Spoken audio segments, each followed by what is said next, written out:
right, it is 6 p.m. Let's go ahead and call the meeting to order. May we have a roll call vote, please, or attendance, please. Mayor Walter. Here. Vice Mayor Woolbridge. Here. Councilmember Hawkins. Here. Councilmember Galene is absent. Councilmember Anderson.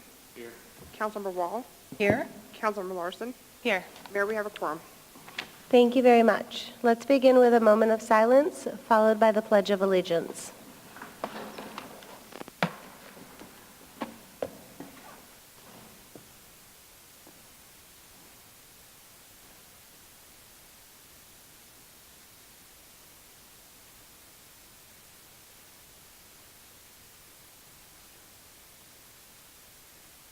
Thank you. I pledge allegiance to the flag of the United States of America and to the republic for which it stands, one nation, under God, indivisible, with liberty and justice for all.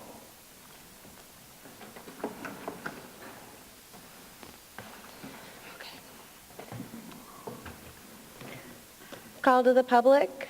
Call to the public for a public comment on issues within the jurisdiction of the Town Council.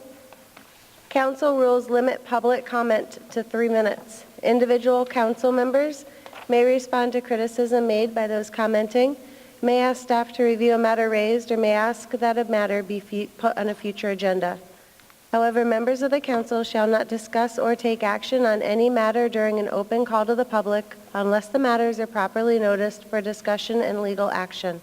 At this time, we have one call to the public. I'd like to call Mr. Manuel Galene up to the podium, please.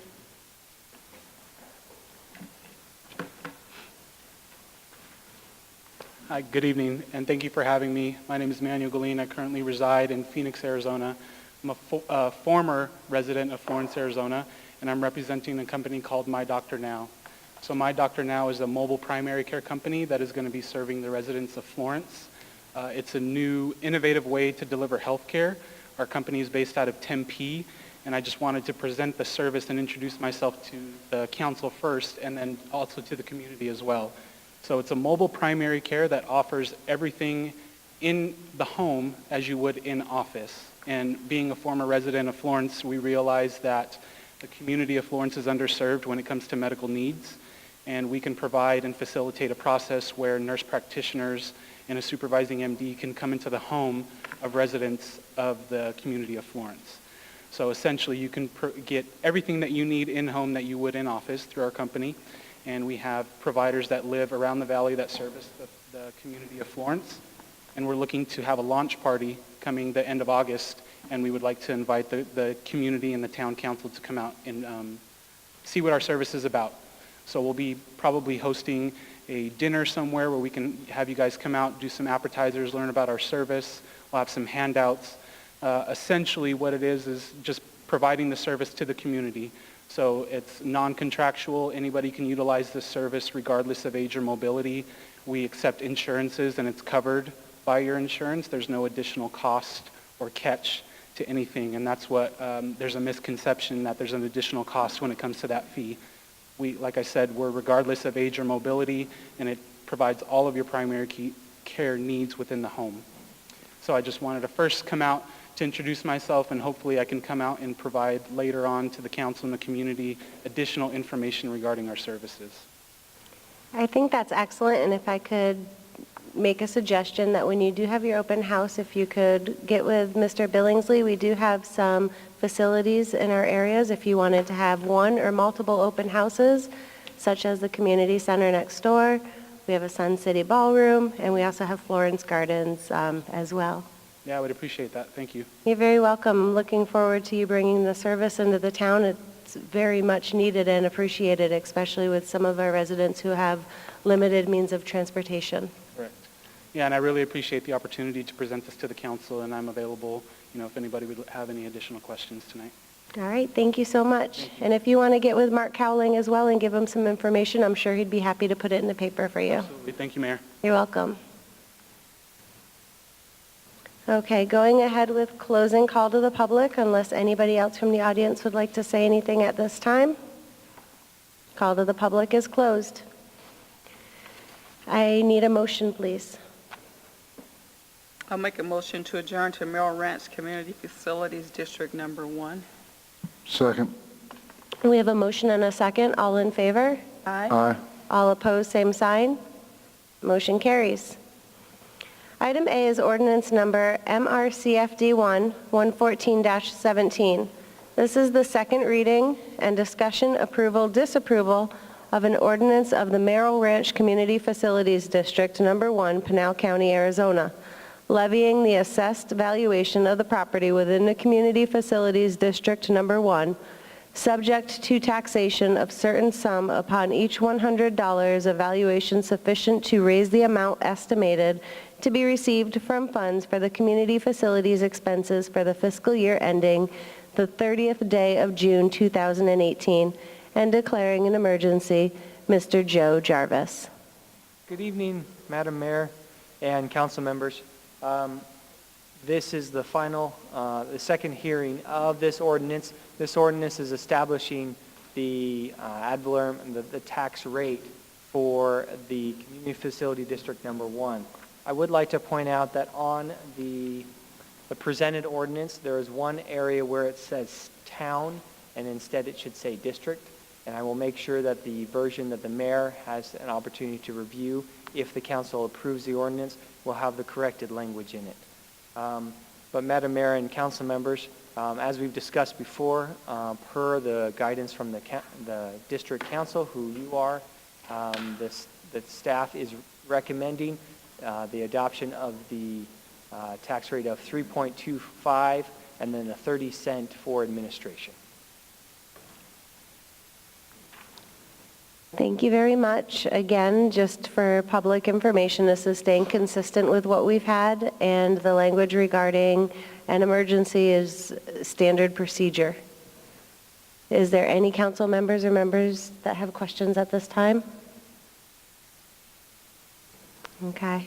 Are there any members of the public that have any questions? Okay. With that, I would like to call for a motion. I make a motion that we adopt ordinance MRCFD 1114-17. I'll second. Okay, we have a motion and a second. Ms. Maria, can we please have a roll call vote? Absolutely. Councilmember Anderson, Yes. Aye. Councilmember Larson, Aye. Councilmember Hawkins, Aye. Councilmember Wall, Aye. Vice Mayor Woolridge, Aye. Mayor Walter. Aye. Motion passes. Thank you. I'll make a motion that we adjourn for Merrill Ranch Community Facilities District Number 1. Second. We have a motion and multiple seconds. All in favor? Aye. Aye. All opposed, same sign. Motion carries. Make a motion to adjourn to Merrill Ranch Community Facilities District Number 2. Second. Motion and a second. All in favor? Aye. All opposed, same sign. Motion carries.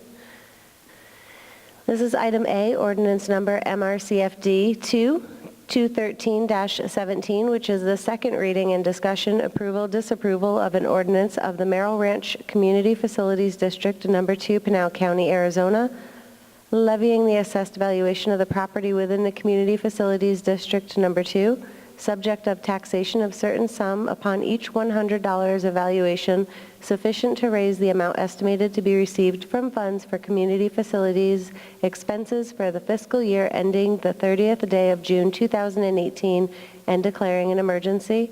Mr. Joe Jarvis. Madam Mayor and council members, as I just discussed with Community Facility District Number 1, this is the second reading of the ordinance to establish the tax rate for this next fiscal year. As has been levied in previous years, this is the same rate that has remained for a number of years. As I noted with the previous ordinance, this ordinance also has the word town where it should be district. We'll be making those changes for the opportunity for the mayor to review if the district chooses to approve this ordinance. Thank you. Are there any members of the council that have any question? No. Any members of the audience? With that, we need a motion. I'll Make a motion to approve or to adopt ordinance number MRCFD 2213-17. Second. We have a motion and a second. Ms. Maria, may we please have a roll call vote? Councilmember Wall. Yes? Board Member Larson. Yes. Board Member Hawkins. Yes. Board Member Anderson. Yes. Board Member Woolridge. Aye. Chairman Walter. Aye. Motion passes. Make a motion that we adjourn for Merrill Ranch Community Facilities District Number 2. Second. All in favor? Aye. Aye. All opposed, same sign. Motion carries. Item 10 is our consent agenda. All items on the consent agenda will be handled by a single vote as part of the consent agenda, unless a council member or member of the public objects at the time the agenda item is called. Item A is acceptance of the joint use agreement for the right-of-way access between the United States of America, Bureau of Indian Affairs, San Carlos Irrigation Project, and the town of Florence for certain portions of Diversion Dam Road. Item B is approval accepting the Register of Demands ending June 30th, 2017 in the amount of $3,499,812.76. Is there any member of the council that would like any items removed at this time? With that, I need a motion. Make a motion to approve the consent agenda as read. Second. Motion and a second. All in favor? Aye. Aye. All opposed, same sign. And the motion carries. Item 11 is unfinished business. Ordinance number 657-17.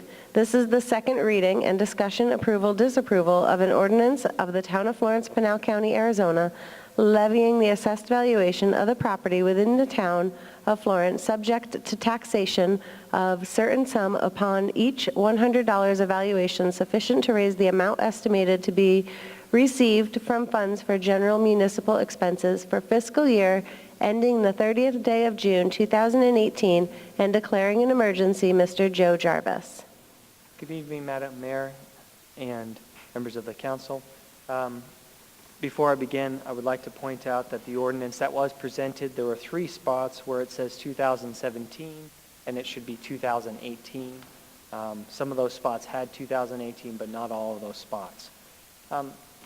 As the mayor mentioned, this is the second reading of the ordinance, and if it pleases the mayor and council, I would like to go through a presentation to talk a little bit more about the primary property tax levy. Thank you.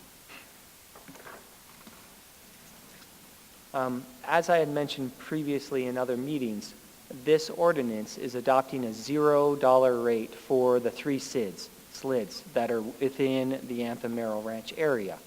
It was determined a couple years ago prior to my arrival that there was enough in the fund balance to continue to spend out of the fund balance, and so we will be levying $0.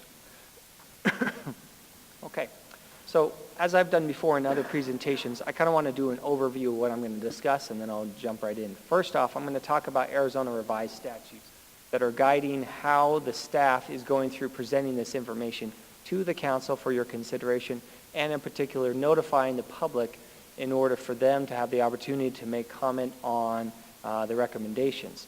Next is, I want to talk about how the revenue is used. It's very important as myself as a citizen of Pinal County to think about how are the tax dollars that I'm spending and committing to my organizations, how are they being used. Next, I'm going to go into a sample property tax bill to talk a little bit about that. These are the same sample tax bills that I presented at my previous meeting, but I want to kind of go through that briefly. And then also I'm going to talk about the scenarios and each of their impacts. At the end, I'll provide the staff's recommendation to the council for your consideration. Arizona revised statutes clearly states if the proposed primary tax levy, excluding amounts that are attributable to new construction, is greater than the amount levied by the town in the preceding tax year in the town, then a truth in taxation must be held. Truth in taxation hearing must be held. The property tax valuation for the town of Florence increased this last year. And so a truth in taxation hearing was required regardless of what other council decided to do, unless the property tax rate was significantly decreased. The property tax values for the evaluation increased, I believe, 7 to 9%. And so that was our first step. The total assessed value less new construction increased by $6.9 million. Now that is a combination of new construction in our area. We know that there are homes being built in our area. In addition, that is as a result of the review by the assessor's office, the county assessor's office and their staff, determining what the evaluation is of the property. A truth in taxation hearing is required unless the property tax rate was decreased to 1.058. The current rate is 1.1182. Now, here's some additional information. The town of Florence was required to submit specific advertisements in the paper in specific deadlines, and we met those deadlines. And here is the notice that was placed in the paper. One of the things to point out is that the town of Florence is proposing an increase in primary property taxes of $14,618.23, or 1.43%. And that is the proposal to go over and above what has already been added due to the increase in the valuation. So here's what the advertisement was. Next item. Let's talk a little bit about the revenue. This is a slide that I've presented a number of times. This is a breakout of what the revenue is for the town of Florence. You'll notice that 54% of the revenue that the town of Florence received is from state shared revenue. Those state share revenues are based upon the size of the population. And as the council and the public already understands, the population for our town was supposedly a little over 30,000 for fiscal year 16-17. For fiscal year 17-18, it's a little over 25,000. The reason it decreased was for a number of factors outside of our control, but the key point I want to mention here is this is how the breakout is. So you'll notice that town sales tax, so city sales tax, 21%. Food tax is about 2%. Property tax, which we're talking about tonight, makes up about 8% of the revenue. So how is that used? So property tax revenue is 8%, or $1,017,439 of the anticipated $13,163,474 general fund revenue. So property tax revenue is used to fund departments and programs such as the police department, the fire department, special events, human resources, finance, going down the line. So 8% of the total revenue for the general fund is from the property tax.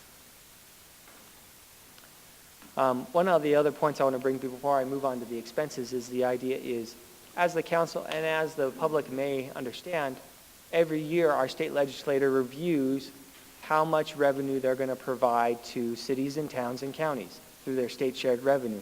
And every year, people like me get very anxious as we sit and watch what bills are going on, how much it's going to impact the revenue that comes in. Because 54% of our revenue comes from state shared revenue, it makes me very anxious when they decide to turn their revenue in other directions, which is at their prerogative, their opportunity to do so.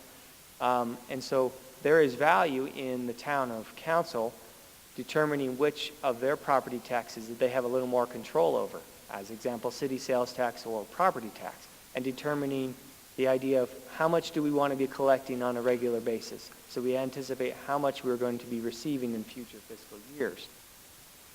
Looking at the general fund, how are the general fund expenses broken out? We'll see that there are portions. Court makes up 1%, attorney makes up 3%, community development is 4%, police is 27%, fire is 21%. So if a citizen came and asked me, how are you using the tax dollars, I could say, well, this is how we're using it. Of your dollar, 27 cents is helping to fund the police department, and 4 cents of it is going to help engineering, facilities, and cemetery.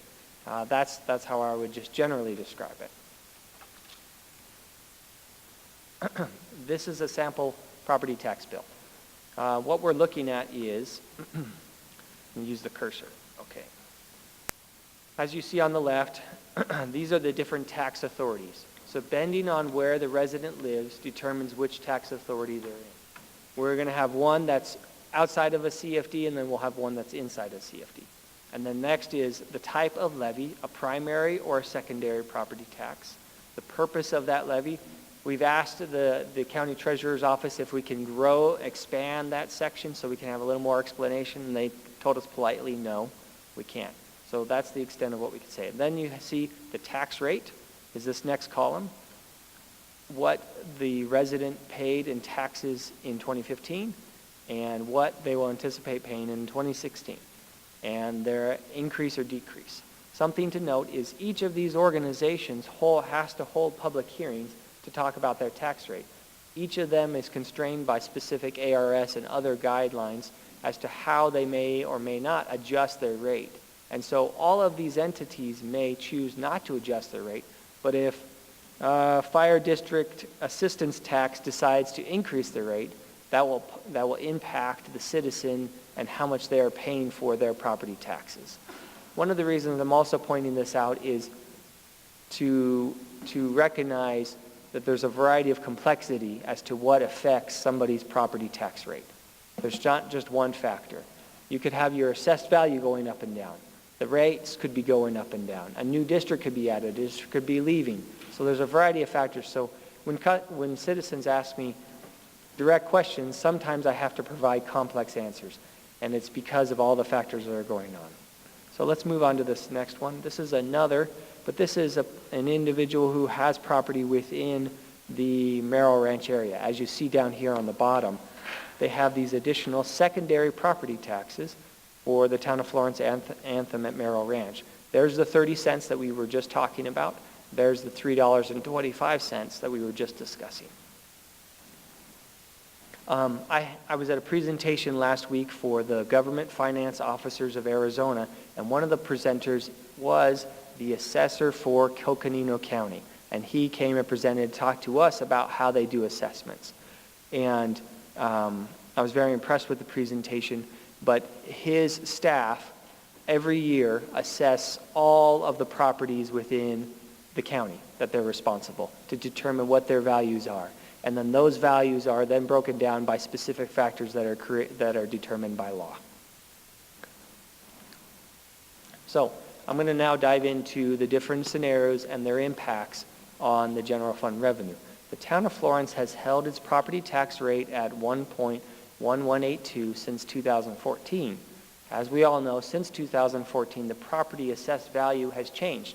Some years it's gone up, some years it's gone down. This year we see an increase. Scenario 1, retain a rate of 1.1182. If a property's assessed value is $100,000, then in 2016, that resident will pay $111.82 in primary property taxes to the town of Florence. If we retain the rate at where it is, then this year they will be paying $111.82. If this rate was approved, the town of Florence general fund budget would need to be decreased by $14,618. This is a more specific breakdown of how we come up with these specific numbers. You're going to see this same table for all of the three scenarios. Madam Mayor, do you have any questions, or do any of the council members have any questions on this particular slide? Because we're going to go over it a couple times. I do have a comment. This is what we've been asking for a long time, and I'm very glad that you're showing this to us in the PowerPoint presentation, as well as the public who's here to see it tonight and on television. So you're doing a great job by bringing this information out in the public. Good. Well, sometimes I provide the information that you guys really want. Hopefully I continue to do that. You've been doing a great job. All right, let's go on to scenario number 2. This scenario is increasing the rate to 1.1263. If a property's assessed value is $100,000, then in 2016 they would pay $111.82. In 2017 they would pay $112.63, which is an increase over 2016, I should say 16, of 81 cents. If this rate is approved, the town of Florence general fund budget would need to be decreased by $7,309. This again is the same spreadsheet on how I determined what those numbers are. Just on a side point, what you see is up here at the top, actual current primary property tax levy, the net assessed valuation, the value of the new construction, and so forth and so on. The maximum rate that can be imposed without a truth in taxation hearing, which I had mentioned previously. Now we have scenario 3, which is increase the rate to 1.1345. As we see in 2017, $113.45 in property tax will be paid to the town of Florence, an increase of $1.63 over 2016. If this rate is approved, the town of Florence general fund budget would need to be decreased by $0. And here's the slide that talks about those specifics. Staff's recommendation is a rate of $1.1345. The additional funds that will be raised will be used to fund programs such as the implementation of the strategic plan approved by the town council this year. As I mentioned earlier, there is some value in the town council recognizing how much revenue you want to be collecting from revenue sources that you have some more control over. You don't have control over how much the assessed value is, but you have control over the rate. You don't have a control over how many people move into our town or move into our state. And you generally don't have a control over to how much state share revenue we can receive. But if our population increases, then the probability of increasing our revenue increases. And as the state does better as a whole, then more revenue is collected and more revenue is then dispersed down to cities and towns and counties. But those are the particular items I wanted to bring up. Okay. This evening, the town council will consider the approval of, we had done that previously. That's the next steps. So we are on the last step. The last step is this evening for the opportunity for the town council to make a decision as to what rate you want to set for this next fiscal year.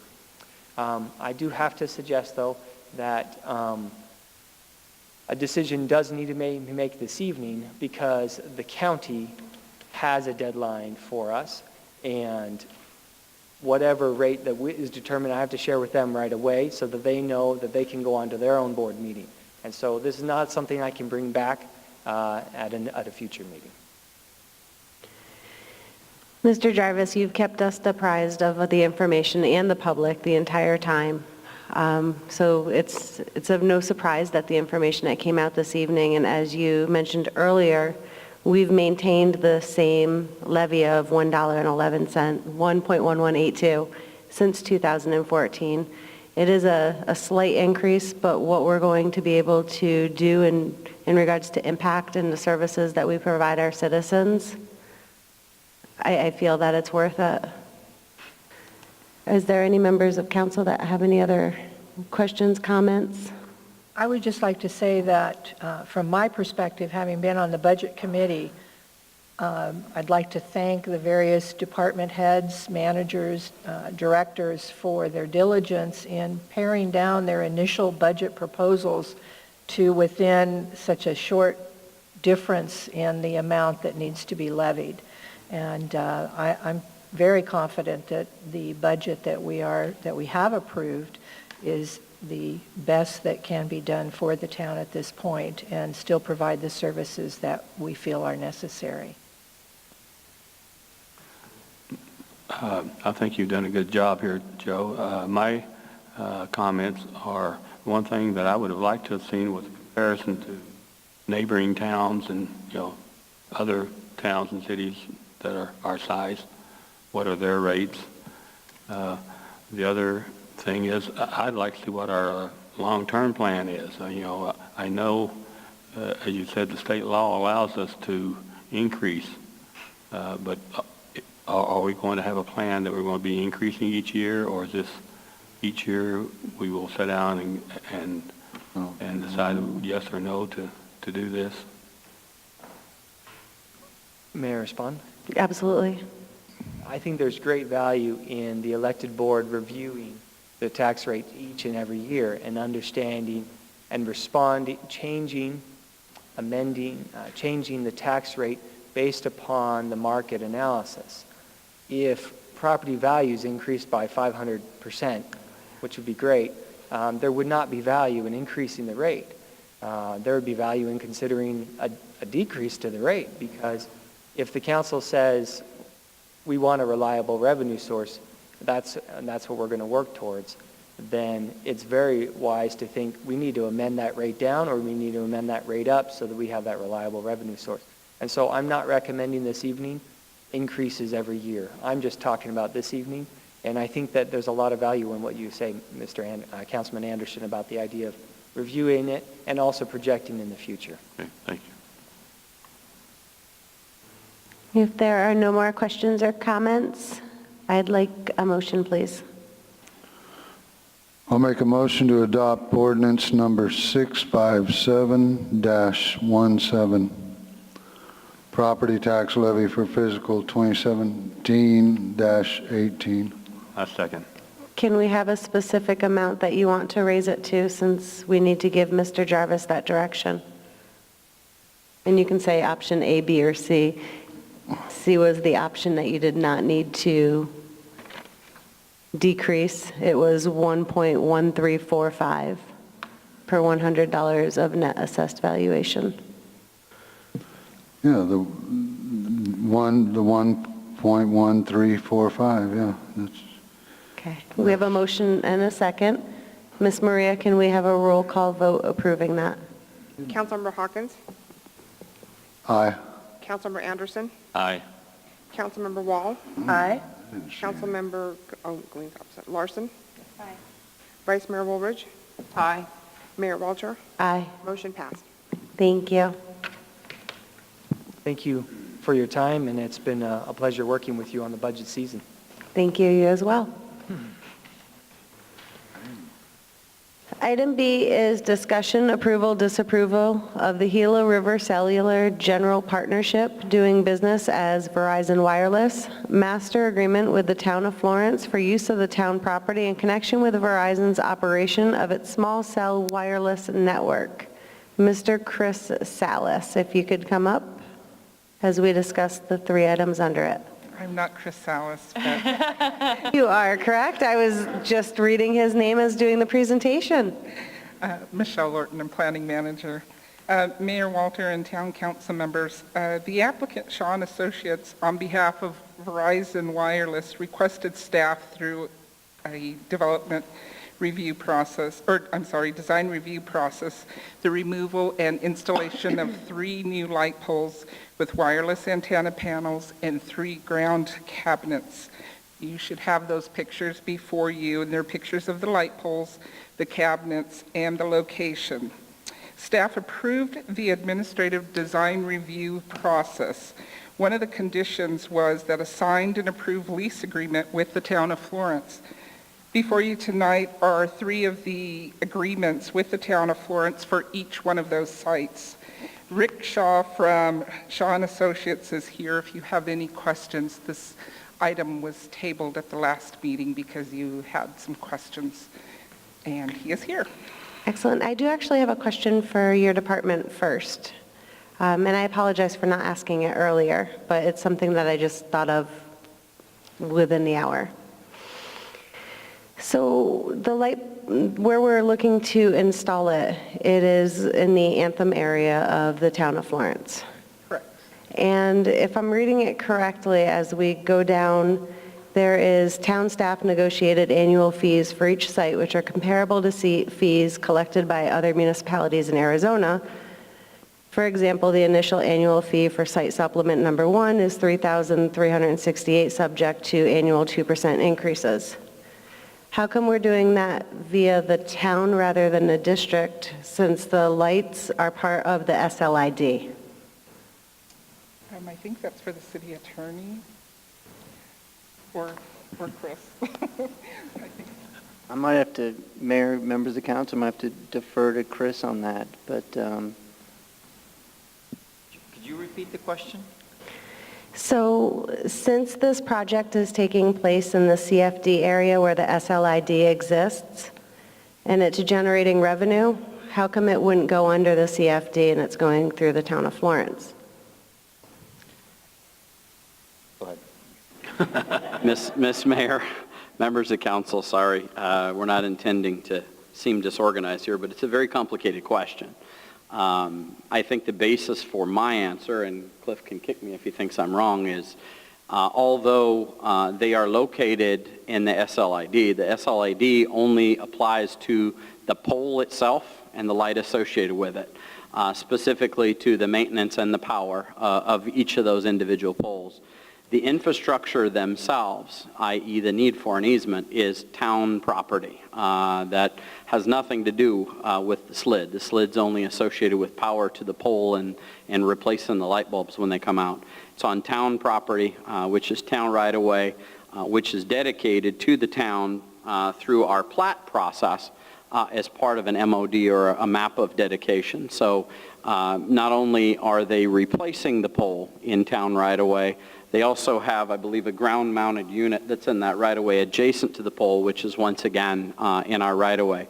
The pole itself and the light are going to be, it'll be the same light standard, it'll be the same light head, and so the SLID will still pay for the power and to replace the light bulb, but the SLID won't pay for the power to their, I'm going to use the wrong term, their radio device, whatever that is, that's mounted up on top. They will have an independent meter that meters the power, and they will have a contract with, I believe it's APS in that area, to contract for that power.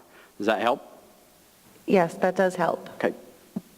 Are there any members of council that have any questions or comments along those lines? Ms. Larson? Yeah, I appreciate you guys coming out today on behalf of Verizon to answer some questions. So I'm just directed at you. I did look online in regarding the safety of this type of device.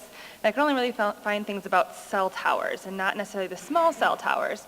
Could you fill me in on some information regarding the safety, since these do back up to homes and the waves and such, as far as the safety of those residents? Sure, yes, ma'am. My name's Rick Shaw with Shaw & Associates here on behalf of Verizon Wireless. Yeah, my company did the original acquisition on this area. We've done all the negotiations for the lease and the zoning as well. To address your question, a small cell is essentially the same thing as what we call a macro site, a full site, the big towers that you see with multiple antennas, anywhere from 3 antennas to 12 antennas. That's what we call a macro site. This is a small cell, just a couple of antennas. They're typically with two to three antennas, but usually 2. So it's transmitting over the exact same frequencies. It has a lower power output because the range of it is much smaller. The full macro sites will transmit perhaps a half a mile, so a full mile diameter. These smaller sites are only going to be transmitting about 500 to 1,000 feet in radius, roughly. So that they might cover quarter mile, half mile or so, depending on the density of the population around it. They're designed to get into the residential neighborhoods where the coverage is most needed because it's a very dense population.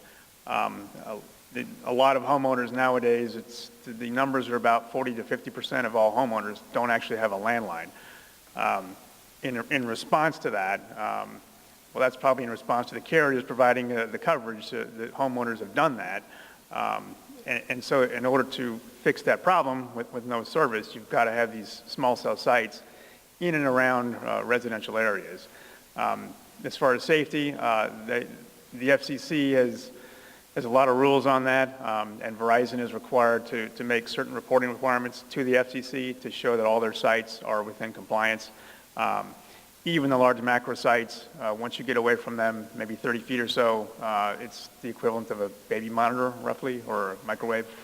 A lot of the information I could find was saying that the cell towers, the reason that they could justify the safety was because the waves were so much higher than the general population. But these towers being so much lower and about the average height of the house, does that make them any less safe? Or how do you, I guess, justify the safety then? Sure. Well, it doesn't. These particular 3 in Anthem are going to be 38 to 37, 38, 39 feet, right in that range. Your typical macro site is around 60. So they're about 20 feet shorter, but still very substantially up off the ground.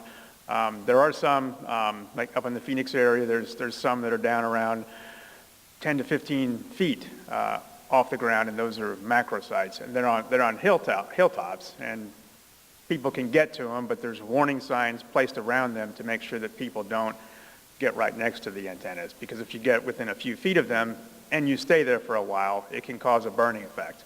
And that's definitely a danger. But the sites are designed so that people cannot access them. These sites are, again, 30 to 40 feet in the air. And typically we have anti-climbing devices. These won't because they're light poles. But there's no reason for anybody to get up there and be on the antennas and be next to them for long periods of time. But the energy coming out of these antennas is the radio waves. It's the same as your car radio. It's the same type of phenomenon. So again, they're deemed to be safe by the FCC. I mean, it's something that's been around and talked about for a long time. Since in 1996, the federal government passed the Telecom Act, which basically said that any cell tower site, whether it's a small cell site or a macro, can't be denied in zoning on reasons of health effects because they wanted to remove that issue. It became kind of a red herring and confusing to everybody because it kept coming up. So the federal government sort of took charge of the issue and said, that's not an issue anymore. We're going to regulate it, we're going to watch it, and it can't really even be discussed. So like in zoning meetings, it's just not even allowed to be discussed because they've just taken that over. And there's always stuff on the internet that you can go look at. You can find anything on the internet, as we all know. And a lot of the things that we hear in complaints from residents are studies that were done in Norway, Germany, in Europe. And our response to them is to always, if the law is something that you don't agree with, you can certainly go to your U.S. congressman, U.S. senator, and attempt to get that federal law changed because it binds every city and every county. From a leasing perspective, the city council does not have to enter into a lease. So there should be no mistake about that. But we're here, and we're not here in a zoning meeting, we're in a leasing meeting right now. So it is within the discretion of the city council to not do that. In following the prior presentation, it's a good idea to do it because it is revenue to the city. And there was a recent law passed in Arizona, you probably have all heard of it, House Bill, I think it's 2365.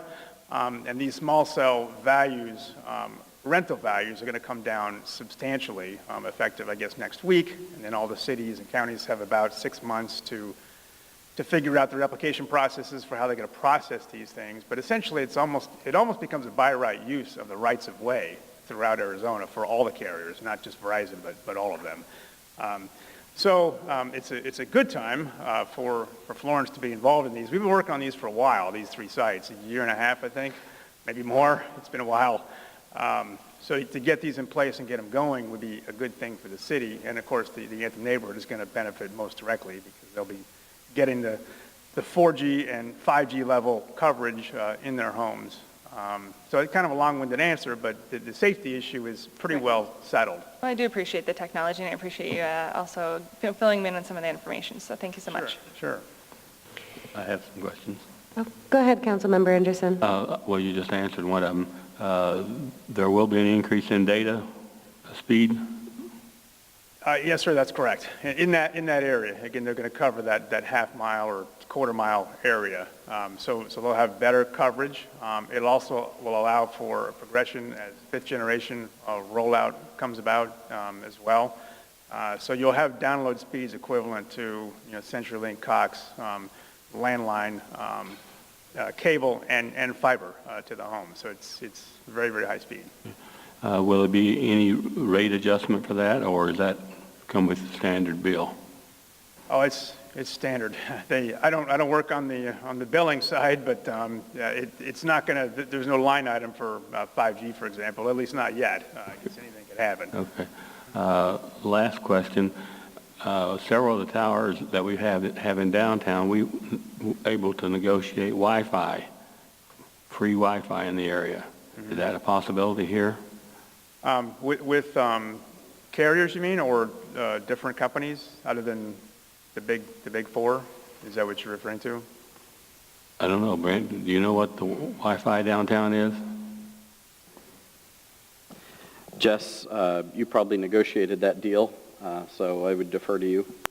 Airbeam is a company that we've allowed to access on our tower up in Florence Gardens, and in return for that service that we provided them, they provide us with services to our community development department, as well as our development services department now, as well as the Wi-Fi in the downtown and Heritage Park.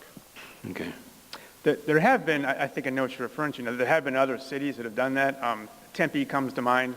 They had a program with a Wi-Fi provider. It ended up not working out, and they still have the antennas up. They've been up for quite a few years. They're not active. The Wi-Fi system is a completely different system, and it is data. It's data only. It doesn't handle voice at all. So these antennas will handle data and voice. Okay. So it's both. It's a completely different system. Okay. Thank you. Sir. I have one question for Brent. Can we assume that other cell carriers are going to be wanting to install these types of? Yes. Okay, AT&T, Sprint. They're going, this is, as he said, this is the next generation technology, so we're going to be having more of these hearings. I would say a lot more of these hearings because most of these carriers don't share these towers and devices, so we'll be getting more requests. Yes, ma'am.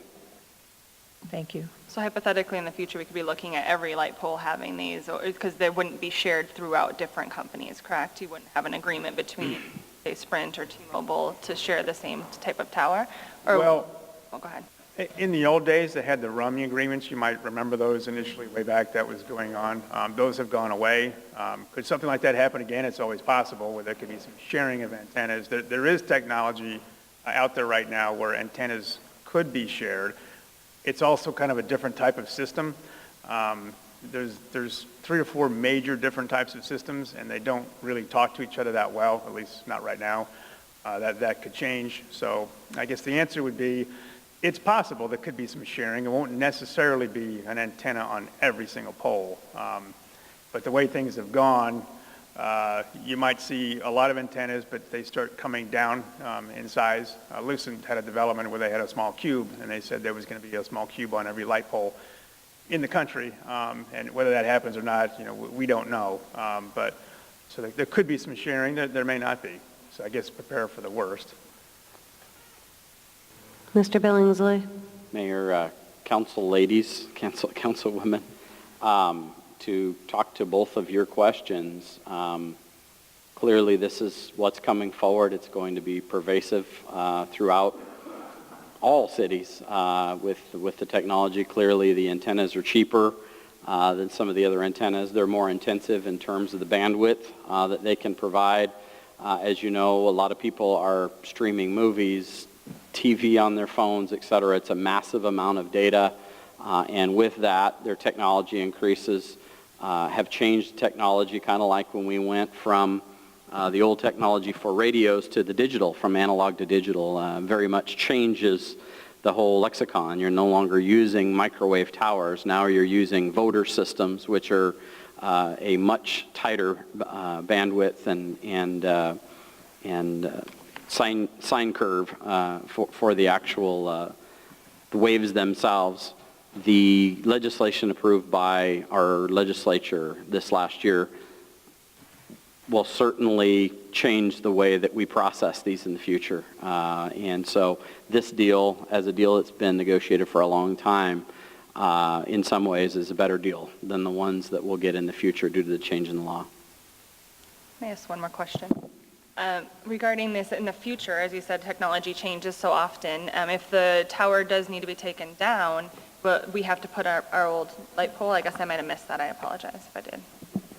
The pole as designed, based on what I read at the last meeting actually in my packet, will look identical to the poles that are currently out there, only it's taller. And my thought process is, if we wanted to invest in replacing that pole, we could in the future. Clearly, we will take possession of the pole that's removed when this transaction takes place. What I was planning to do with the poles is to utilize those poles as replacements in the future, because vehicles will inevitably hit our light poles out there, and we have to pay for those. We've already had 2 of those since I've been here, but that's a decision that we could make at that time if people thought it was a visual issue. Thank you. All right, if there are no more questions or comments, I'd like to thank you for your time in coming out. As I said before, we did make a decision to table it last time because we did have some questions that we needed answered that between that meeting and now and here, we were able to answer them. Yeah, I'm happy I was here. Sorry about last time. Thank you. All right, thank you. With that, we need a motion.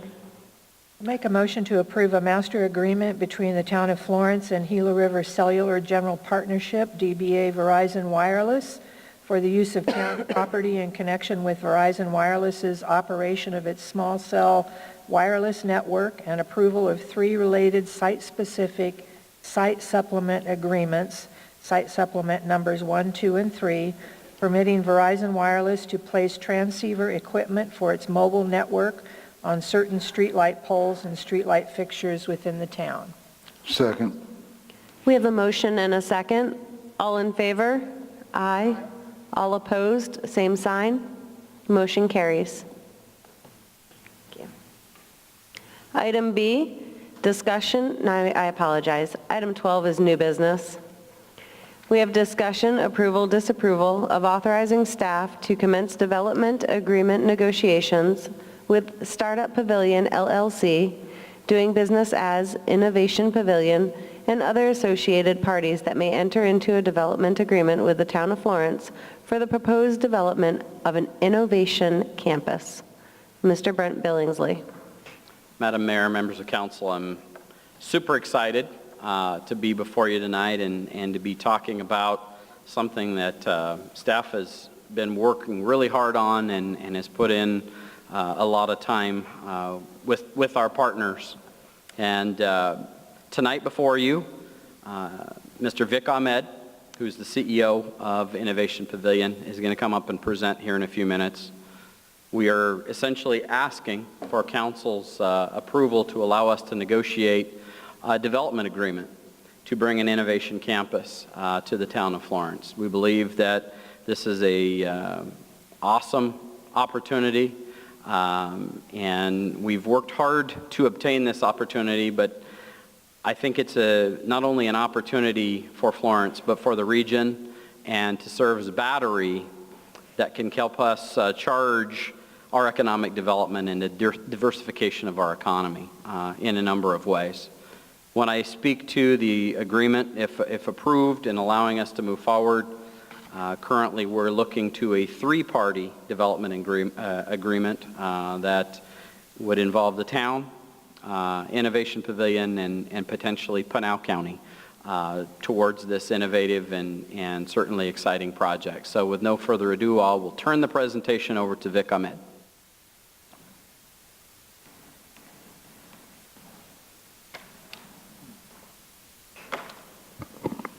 Mayor Walter, the council, town leadership, and the citizens, thank you very much for this opportunity to make a presentation here tonight to talk about what we're trying to do across the country. I'm Vic Ahmed, founder of Innovation Pavilion, and we are launching innovation campuses across the country. Some of the differences between us and other companies that are involved in the innovation business is that we are exclusively focused on 2nd and 3rd tier cities and suburban cities, or we call them ring cities. You may all already know this, that the conversation about innovation is relevant and being discussed all over the country, all over the world indeed, for obvious reasons. Somehow all of the attention has been focused on urban cores and not much attention has been paid to suburban or 2nd and 3rd tier towns. As far as we know, we're the only company that's focused exclusively on this market because we feel that innovation is a need of every community, and for communities to thrive in the future, innovation is at the core of it. Hopefully, with our presentation today, we can provide some insight how our model is quite compelling. Oh, this one, sorry. So essentially, what we are doing is we have 2 parts to our model. One is a real estate part of it, and the other is innovation services layered on top of that. And the combination of this is what we are focused on in these markets. What has made this opportunity happen is a number of mega trends occurring all at the same time and sort of creating the perfect storm, so to speak.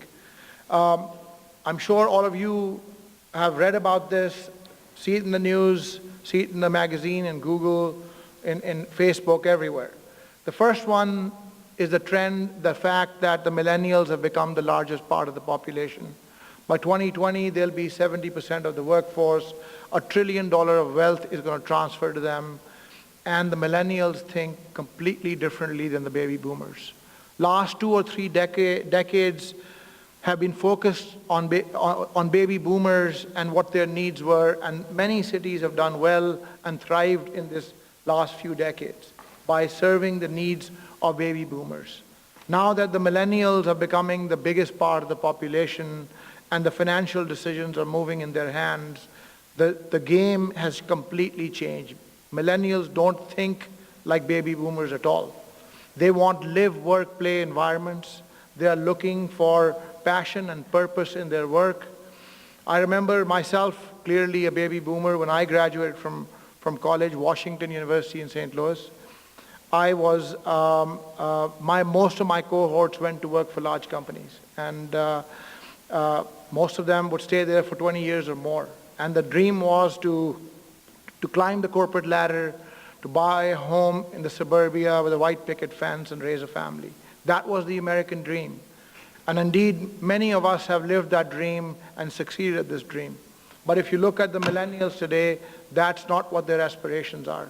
They are not looking to work for the man. They want to be more independent in their works. They hardly cook. They spend most of their money on food and entertainment, and they are willing to live in smaller places as long as they are cool and hip. Essentially, the suburban towns of today are not where they want to hang out. So unless we redefine and reinvent ourselves in these towns, we're not going to be drawing these millennials, and hence the companies who are looking to hire these millennials. So this live, work, play is the mantra of today for these millennials. And ironically enough, many of the baby boomers who are aging and are also, the children have moved out of the house and all that, are also looking to decrease their footprint. If you look at across the country, the trends which were supposed to be targeted at millennials, over 30% we're finding out our baby boomers are moving in those work, live, play places. So this trend is not just for the millennials, it's for the millennial-minded, which seems to me that our entire population is moving in the direction of. Also, we have seen this in the past that the public-private partnerships used to be limited to only very large projects. Today, every level of project involves public and private partnership.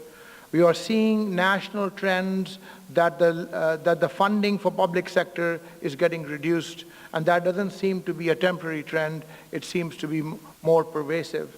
Therefore, the need for public and private sector to come together and work together and become more efficient in meeting the needs of the citizenship in general. Also, if we look at corporations and where they want to reside and what they want to do, that has changed dramatically as well.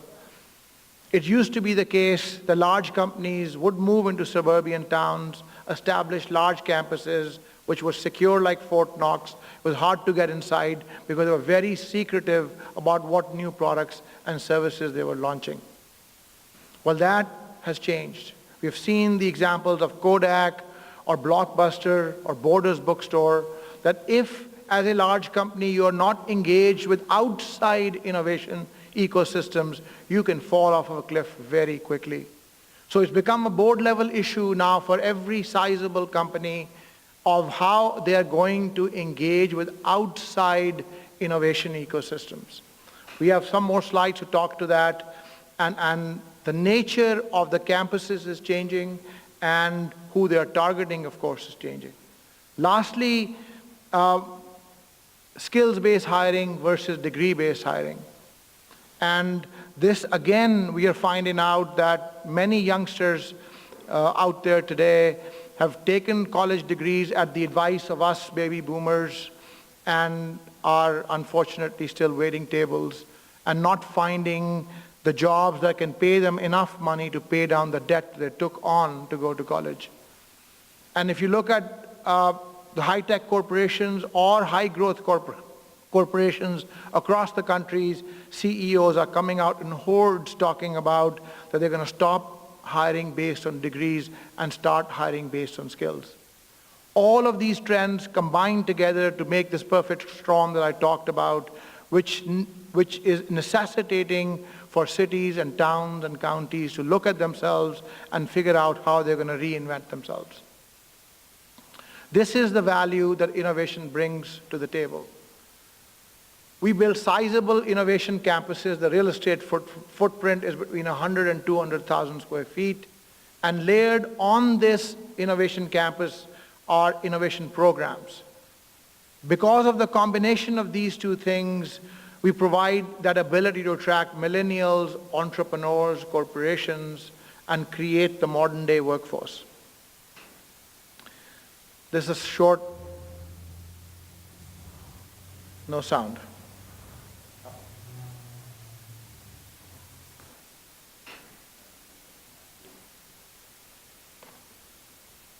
While we are fixing the sound here. We need an innovation.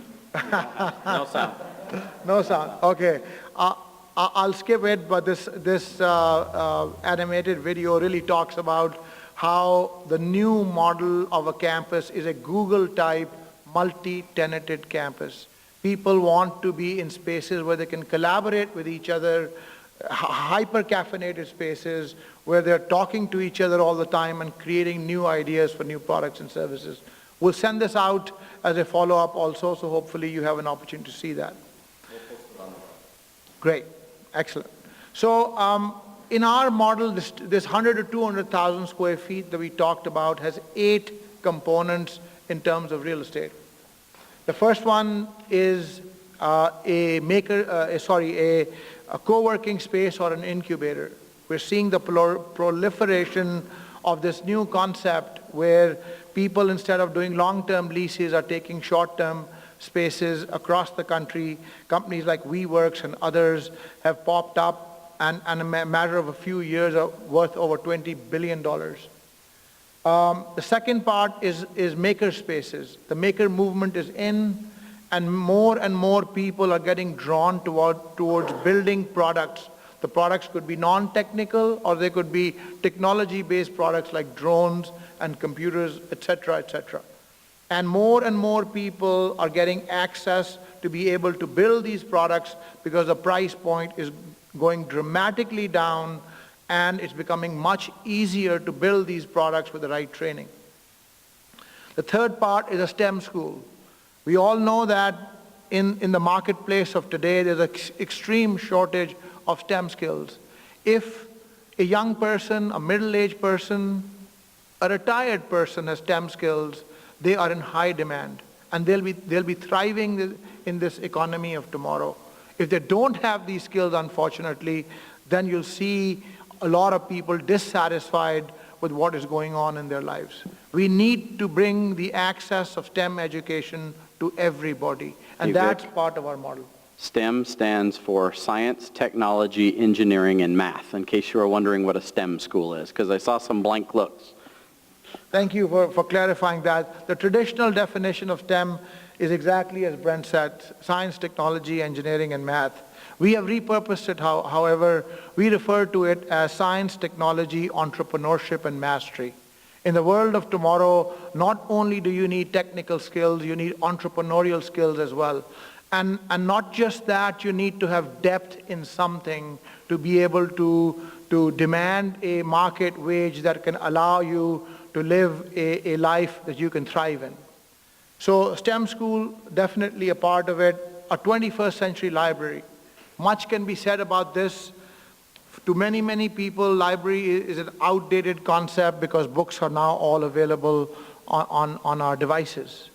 But a 21st century library is different and can become the center place of a community by providing people technical training skills, by convening spaces, getting and starting video blogs and audio blogs, and just convening the community in general. Hopefully some of you get a chance to come down and visit with us, and we'll show you working models of such places. And in our mind, the 21st century library model is at the center of community building. It's redefining the library of yesterday into the community convening and energizing mechanism of tomorrow. After the 21st century library, a place for corporate anchors. We just talked about it, that by co-locating these 8 pieces that you see in front of you right now is what the force multiplier is. Each one of these elements, no doubt, if you have them in your city, will serve a purpose and make a positive impact on it. If you put them all together in a walkable campus, it'll have a force multiplier on each one of itself and become the engine for economic development. The last 3 pieces, a community center / conference and event center is absolutely critical. In our current facility, we do 500 events a year, absolutely essential to bring the community together. So when you have a new initiative, it's very, very easy to reach out to these stakeholders because we already have them in our email database. And something new comes up, we send it out to these thousands of people who have attended these hundreds and hundreds of events that we've had, and the right people then show up who are interested in that area. The last 2 pieces are millennial housing and millennial retail. Now, millennial housing we talked about a little bit already. This is the concept that young people today are willing to live in much smaller spaces, 350 square feet of space, as long as the space is hip and cool and tech-enabled.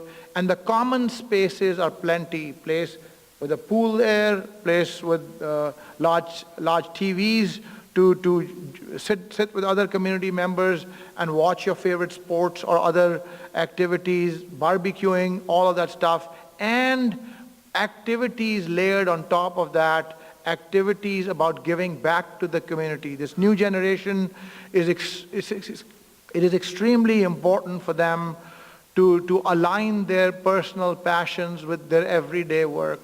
Their everyday work, when they go to work to make a living, and what they do in the evenings as well. Passion and purpose is at the center of what they want to do, alongside other colleagues of theirs. So these new spaces need to facilitate that, and indeed, millennial housing does that. That is the concept that is pulling these pieces together. And indeed, aging baby boomers are also jumping on this bandwagon. The last thing is millennial retail.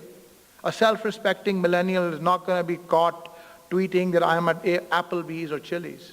Right? I mean, you take them to a hip place, and that's when they are sitting there and doing their Instagram and stuff like that, and letting the world know where they're hanging out, what they're doing. So, and strangely enough, you will find that the baby boomers are also hanging around the same places. They don't want to hang around with people their own age. They are looking to hang around with a younger crowd as well. So these are the pieces that we have curated over 5 years of research and then 5 years of implementation to bring together a model which is indeed the 21st century model of economic development in our view. So this next slide, the blue items are ones that we just talked about. The beige items are the soft side.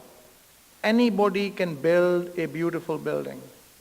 There are many, many great real estate developers that you can bring together and they'll build very nice buildings. The key value proposition that Innovation Pavilion brings is the soft side to it. That is what enables the actual activation of the community. We divide that into 3 parts. The first part is city and corporate innovation. City innovation is basically about 35 odd projects that, generally speaking, the market has identified as smart city projects. Examples are, somebody mentioned that, gigabit to the home, a wireless mesh network, smart metering, smart lighting, smart parking.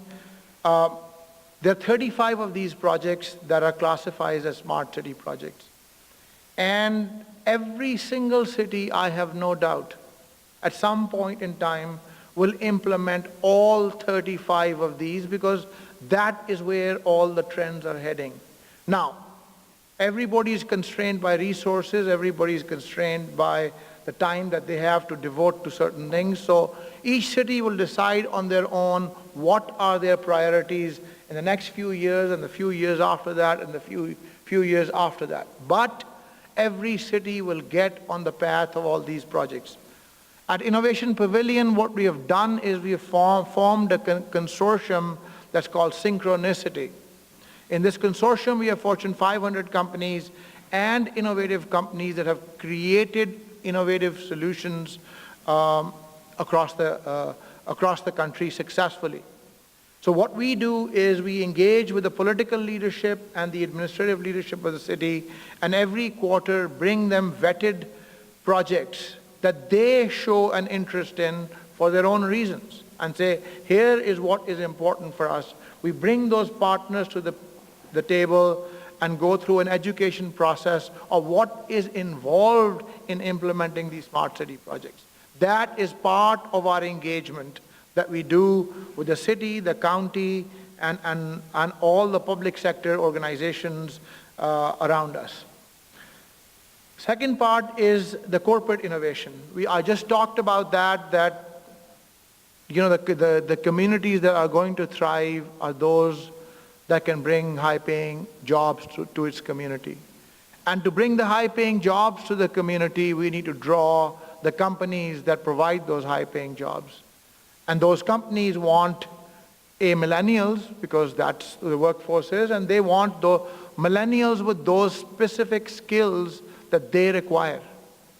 So these are the areas that we focus on, is training programs to fill the gap between what they learned in college and what these corporations need them to work on. I'll give you an example. When I graduated about 30-odd years ago from Washington University in St. Louis with a degree in computer sciences and a degree in systems engineering, most of my colleagues went to work for large companies. DEC, IBM, GM, those types of companies. 6 to 9 months of their engagement with these companies was basically training. They would rotate them in departments and then give them a project to work on after that.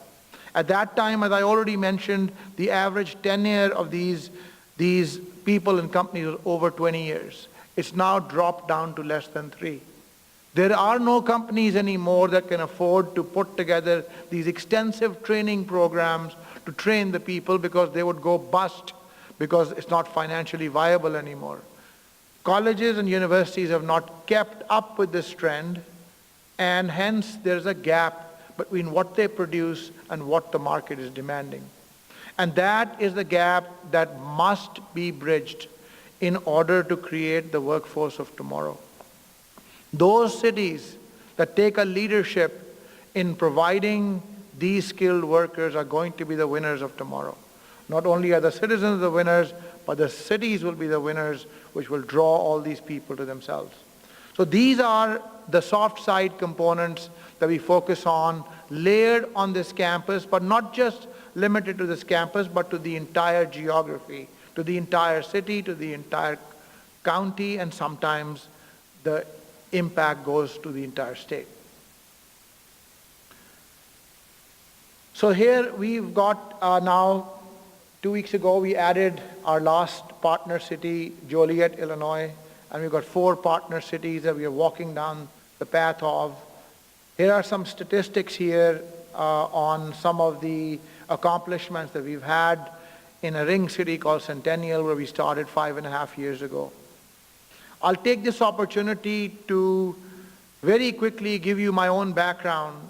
I'm the founder of this company, and this company has emerged from my personal background. Not intentionally, but that's how it turned out to be. As I mentioned several times already, I'm an engineer by education. 3 months out of college, quit my first job and started my first company. I've done startups and turnarounds all of my life. That's all I've done. The first 2/3 was serial, one after the other, and the last third has been in parallel some as an angel investor in companies, some on board of companies, some as CEO of some high-growth company. Outside my day job, very involved in the intersection of community building, policy making, economic development. Some examples are current governor Hickenlooper, when he first became governor, wanted to make Colorado the most innovative state in the country. For that, he recruited 14 CEOs to help him chart that course. I was the very first one. I had worked with him in his 8 prior years when he was the mayor. And we put together this framework called COIN, Colorado Innovation Network. And certainly, that's not the only reason that Colorado has gained in notoriety across the country as a place for innovation and entrepreneurship, but our governor has been our cheerleader in chief. We also have a Secretary of Technology in Colorado, amongst other things. Their role is to nurture high-growth companies and encourage them to bring more high-paying jobs to the state. My role on that board, as luck would have it, I was assigned the ambassadorship of Google. And a few years ago, Google announced the second largest global campus anywhere right in Colorado. A huge win for our state and has attracted many more companies behind Google to come and lay their footprint over there. Colorado Technology Association is the largest trade body for technology companies in Colorado. It represents about 17,000 people. I was vice chairman for 2 years and I was chairman for 2 years. Colorado Association of Manufacturing and Technology, now called Manufacturers Edge, is funded by the federal government, the Department of Commerce. It's their MEP center to encourage local manufacturing in the state. Each state has one of these centers. I'm the current chairman of the board for that. STEM Academy, that runs the fastest growing charter school in Colorado called STEM School. I'm the current chairman of the board for that. We are the 9th rated school out of 345 schools in Colorado. So you will notice that as we have described these 8 elements, that unintentionally through my day job and my volunteer activities has brought these pieces together in rather a unique way in a public-private partnership that I think is the need of tomorrow. This is a concept indeed for which the time has come.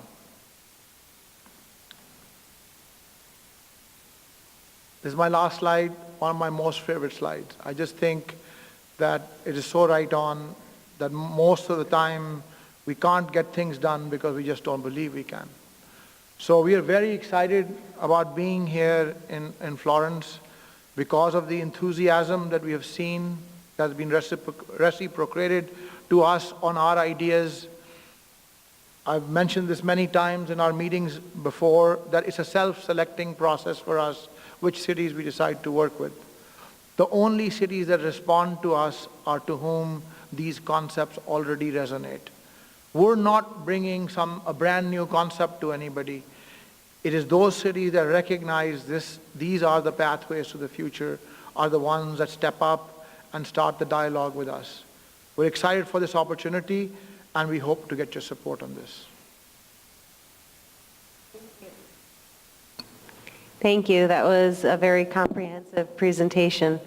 And, I like your energy. I like that you've been in continuous communication and you visited the town several times as well. I really like how this project, it really encompasses our economic development. It moves our strategic plan forward that we've developed as a council. And looking at some of the hard and soft areas as well, there's even overlay because recently we had oh goodness, what am I thinking of? Not an ordinance. Strategy? No. A partnership with Expect More Arizona, Donna Davis. A resolution. A resolution, thank you. I was at a loss for words. And the point is to move our future, our students, the future of our town, of our state, of our country, towards those college and career readiness standards. I don't know if you've had an opportunity yet, because in some of the discussions talking about partnering with the local FUSD school district, have we had an opportunity to set those meetings up?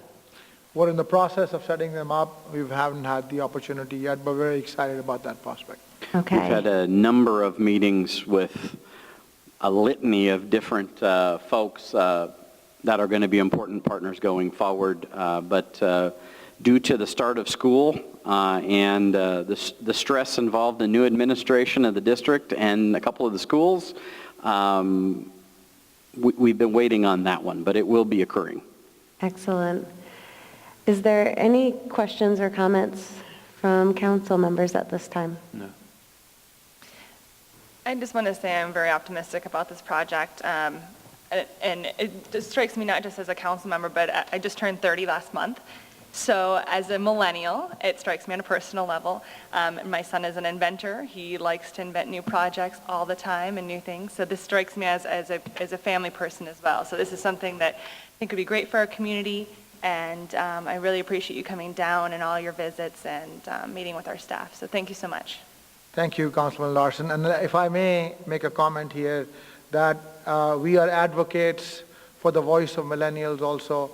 It is everywhere we go, that's what everybody is talking about, but it is a rare occasion that a millennial is actually sitting on a decision maker's table.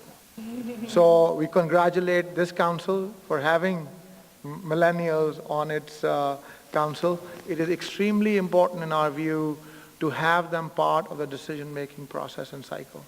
And I work with them every day, and I admit to you readily that I do not understand the way they think. It's an enigma to me. I have 3 young kids also in the same age bracket, and it's every day, it's a puzzling, ununderstandable concept to me. I give an example of a young lady is a part of our company, Carrie Ann LeFew, who's on our board as well, is a millennial, almost same age as yourself, and started with the company 5.5 years ago. And young lady lived just until a few months ago, was living in Denver, where all the millennials want to live, and alongside another young lady. And they would rent out their basement to complete strangers every second day, and just to make some extra money.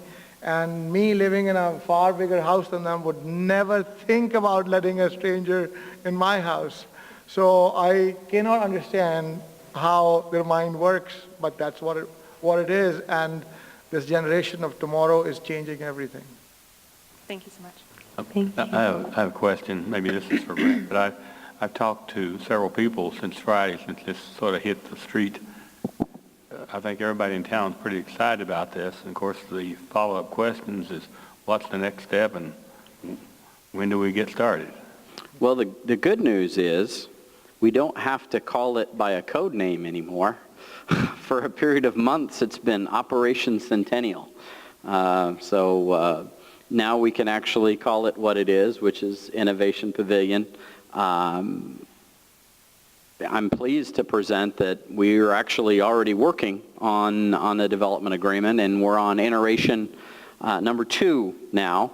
I am hoping in the next month or so to bring back an actual development agreement for approval of council, which will begin immediate steps. There are a series of steps that take place, and as you'll see in the agreement, in chronological order that trigger different parts of the project. The first part to be triggered after successful approval, if it occurs of the development agreement, is a substantial outreach phase where Innovation Pavilion gets very into meeting potential partners, because the whole world of innovation is based on what are your strengths, weaknesses, and who are potential partners to bring your large corporations together with innovators and entrepreneurs. They will do that. We'll have a series of meetings. They will hire a coordinator, much like the young lady that's behind us, Jennifer, to manage the project. And at the early stages, I think the plan is that they would be housed in Town Hall, and they will put on a series of these trainings and bringing these folks together to best figure out how to implement their eight-phase approach. And hopefully shortly after that period of discovery, let's call it, it would stimulate a actual construction project. And one of the things that, I mean, all this information is available online regarding Innovation Pavilion and their other projects.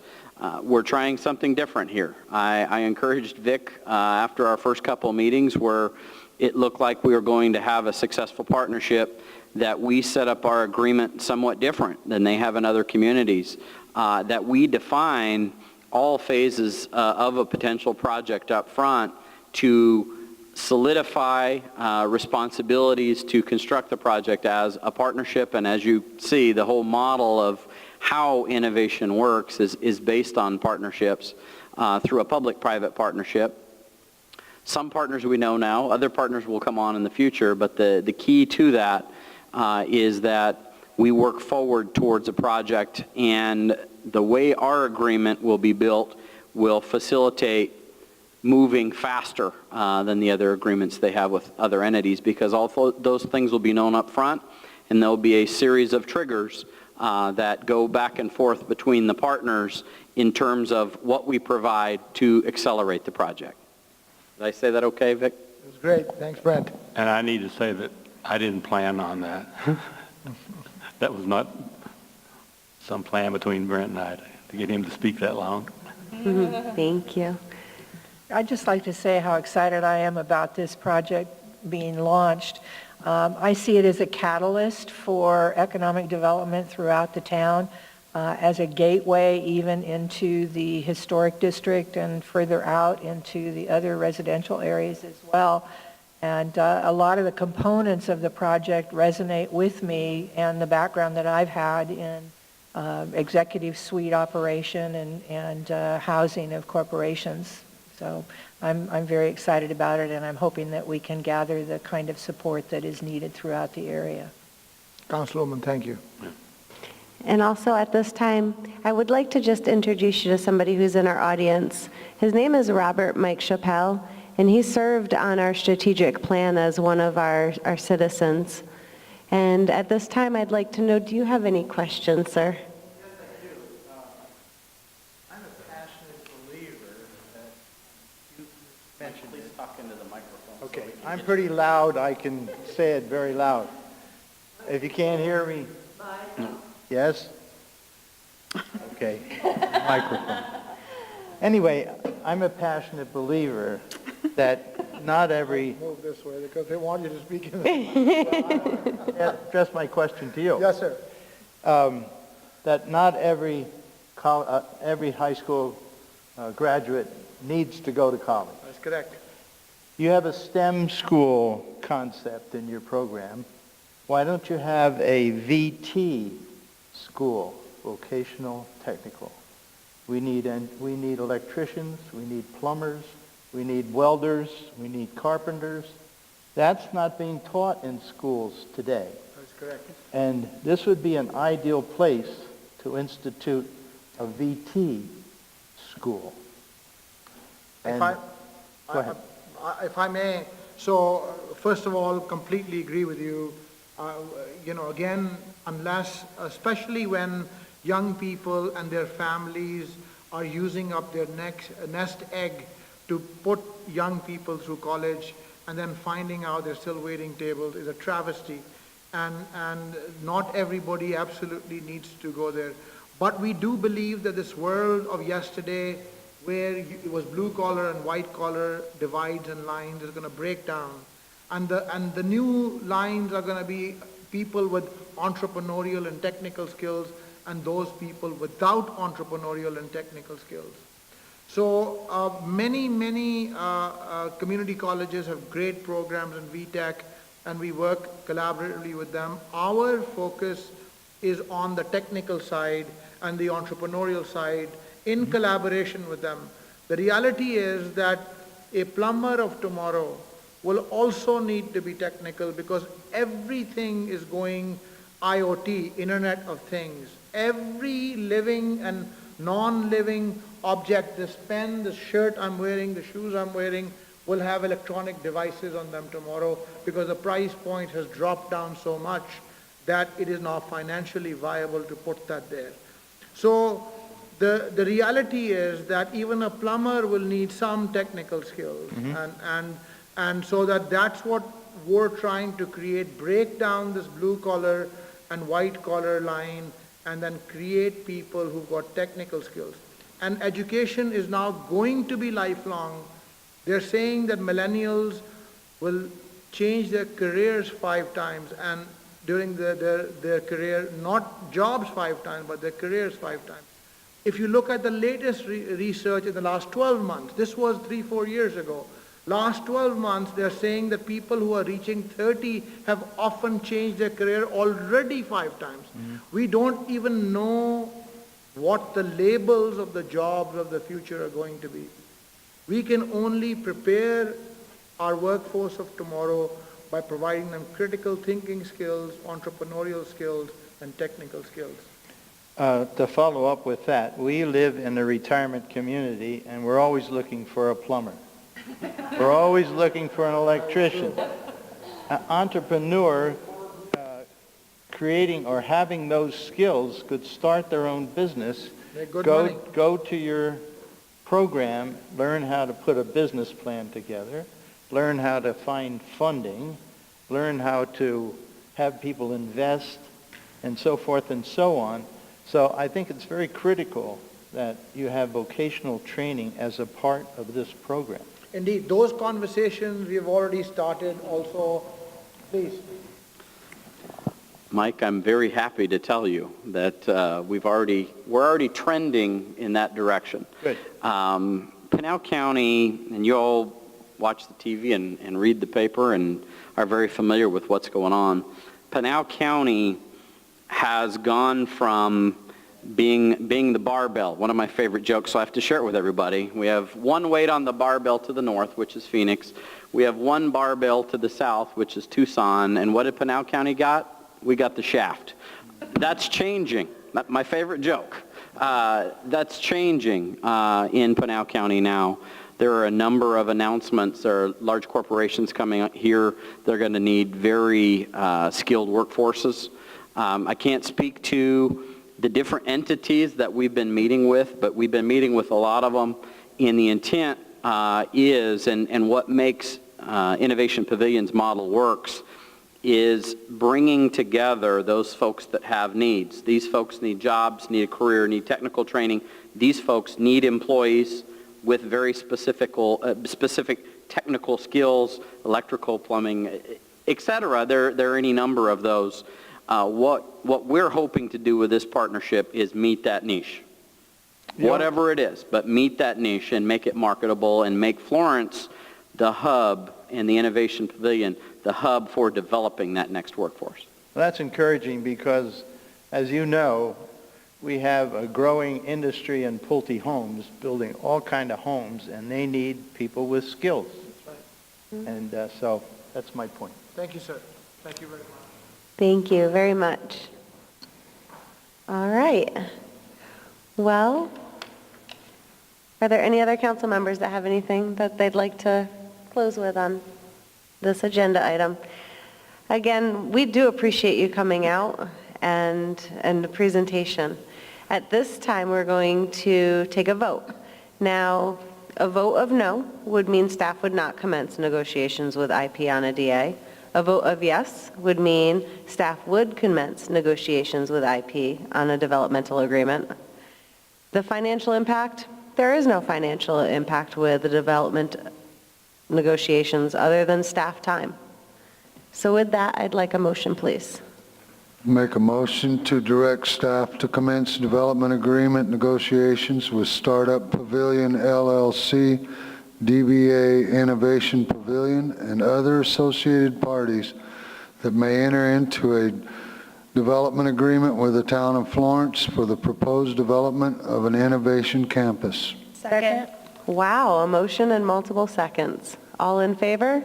Aye. Aye. All opposed, same sign. Motion carries. Congratulations and thank you. Thank you very much.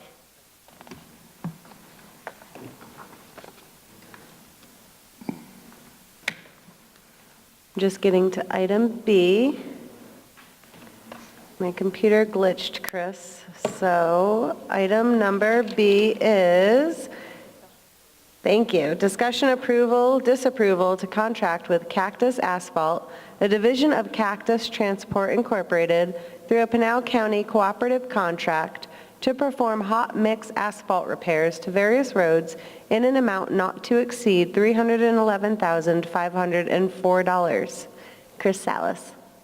Good evening, Madam Mayor, members of council. As this item has kind of been presented multiple times in the past, these are just new streets that we'll be doing our rubberized chip seal. This year we're planning on doing 2 cycles.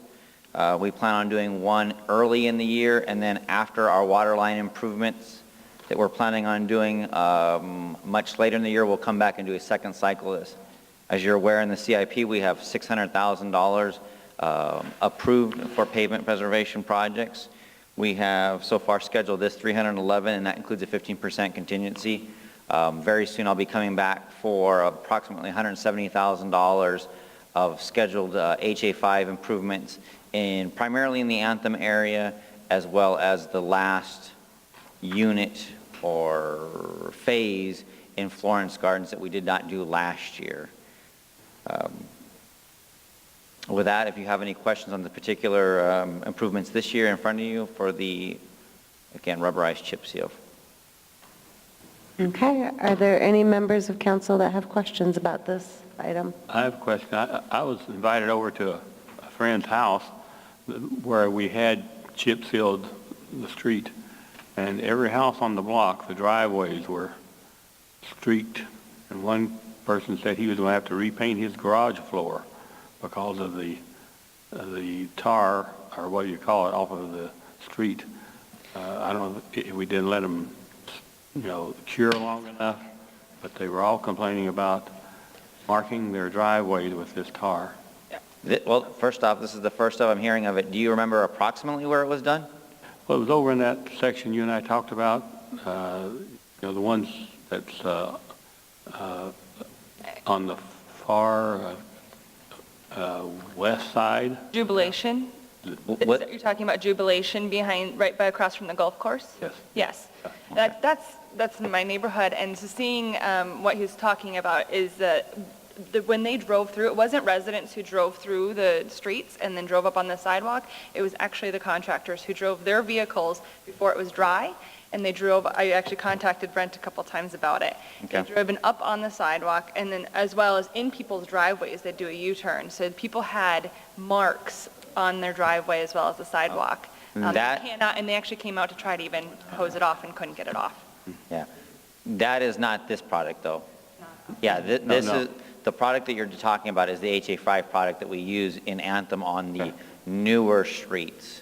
And that is we are in the process of working with Holbrook on that. Okay. Is it the same contract company? No, it's a completely different product. Different company, different product. Different product, different contractor. And we are working on the area in Anthem where there was some driveways that were, like you said, probably a little not quite cured yet. To have the amount of issues we have and all the projects we do, I'm very comfortable with the work the contractor has done, but they do need to rectify any issues that are not acceptable. Yeah. So by all means, like I said, we are working on that, and no amount of spillage or streaking is acceptable, but we just have to know, and we are working on the other products with Holbrook. Thank you. Right, and that's also what their insurance is for. Well, there's that for property damage, but typically the contractor handle issues that are related to landscape damage, sidewalk damage, driveway damage. They tend to clean those with, like you said, either a power washer or sandblaster or what other products that they need on those type of things. And in the last 10 years, I've kind of seen all the different errors that have been made on projects. Yeah, we can talk about that later. Yeah. Okay, thank you. All right, if there are no other questions or comments, I would like a motion, please. I make a motion that we authorize the contract with Cactus Asphalt, a division of Cactus Transport Incorporated, through a Pinal County cooperative contract to perform a hot mix asphalt repair to various roads in the amount not to exceed $311,504. Second. We have a motion and a second. All in favor? Aye. Aye. All opposed, same sign. Motion carries. Thank you. Thank you, Chris. Item 13 is our manager's report. You look like you're gearing up for a match there.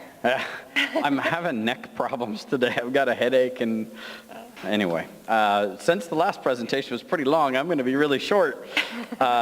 First off, when you exit tonight, please see Officer Linderoth. We have one of our brand new police cruisers out front. Check that out. It's a very nice vehicle. I hope that none of us end up in the back seat, but the front seat was really nice. I sat in it earlier. That was a joke. So please check that out. Secondarily, I have a couple of very cool things to announce tonight. First off, the town, along with Casa Grande, I believe, in Coolidge and Pinal County, has been awarded an Arizona Office of Tourism grant. It's a partnership between those entities, and my understanding it's for additional marketing in Pinal County. Jennifer can provide more information on that if you have any questions, but certainly a pleasant surprise. At our last meeting, I announced that we had won a 5311 grant from ADOT and the federal government to purchase a new vehicle for the senior center. Similarly, it was just announced, it must be grant season, it was just announced that the town has been awarded a PARA grant. So it's a Planning Studies in Rural Areas grant, specifically to help us with our transportation plan update. So we're doing very well on the grant front. So thank you very much to the department directors as well as Jennifer for all your help. We're having a lot of success. I think that we've gotten so far this year 5 grants that we've applied for, and so we're setting records. So we look forward to doing some neat things. That's all I had. Makes my heart happy. I love those grants. Item 14 are our department reports. Is there any member of the council that has a question specifically for any department head? I do, of course. Councilmember Anderson. I'm going to pick on Chris again. He sort of knew at this. Just stay there. This is just a comment. Okay. Abbreviations. You know, I know what SWWTP stands for, but I think if you turn around and ask the audience, they wouldn't know. So, you know, either give us a key or when you first start, define what that abbreviation stands for. Okay? That's all I have. All right. Item 15 is call to the public, and Miss Barbara Manning.